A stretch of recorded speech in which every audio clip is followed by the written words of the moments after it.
সময়ের ভেলায় চড়ে পেরিয়ে গেল বাংলা চলচ্চিত্রের নক্ষত্র সালমান শাহর মৃত্যুর ১৯ বছর। ১৯৯৬ সালের এই দিনে রাজধানীর স্কাটনের বাসায় ঝুলন্ত অবস্থায় পাওয়া যায় স্বপ্নের যুবরাজ সালমানের নিথর দেহ। সালমানের মৃত্যু এখনও ঘুরপাক খাচ্ছে হত্যা না আত্মহত্যা সেই চক্রে।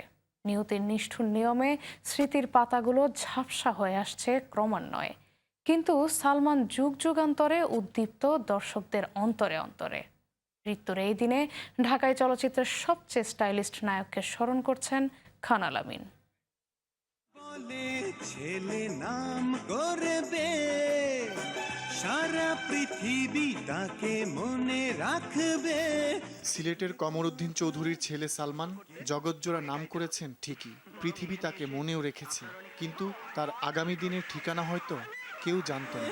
শুধু কথা কেউ জানে না আগামী দিনের ঠিকানা।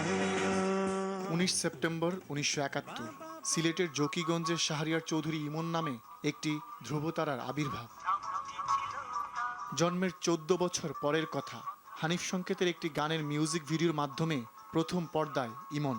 পাথর সময়, ইতিকথা, নয়নের মতো বেশ কটি নাটক তারকাদুতি এনে দেয় তাকে, কিন্তু ইমনের গায়ে তখনও সালমানের রং লাগেনি। মাফ করবেন। আপনি আমার দিকে তাকিয়ে বলুন তো, আমাকে দেখলে কি তেমনি বিভৎস, কুৎসিত, হিংস্র কিছু মনে হয়?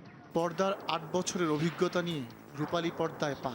উত্থান ৯০ শতকে, ৯৩-এর কেয়ামত থেকে কেয়ামত সিনেমায় মৌসুমীর নায়কের ভূমিকায় নাটকের সেই ইমন এবার সালমান শাহ। তাকে পেয়ে যেন ধন্য হলো বাংলা চলচ্চিত্র। আমি ধন্য, আমি পূর্ণ, তোমায় পেয়ে জীবনে।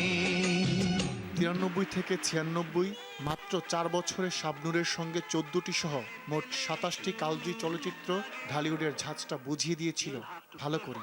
মোহনী অভিনয় গুণে ধূমকেতুর মতো উজ্জ্বল লাখো কিশোর কিশোরী, তরুণ তরুণীর হৃদয়ের যুবরাজ হয়েছেন ঢালিউডের এই গ্ল্যামার বয়। তোমাকে চাই, শুধু তোমাকে চাই, আর কিছু জীবনে পাইবা না পাই। ৬ সেপ্টেম্বর ১৯৯৬ সালমানের দুনিয়া ছাড়ার খবর এলো।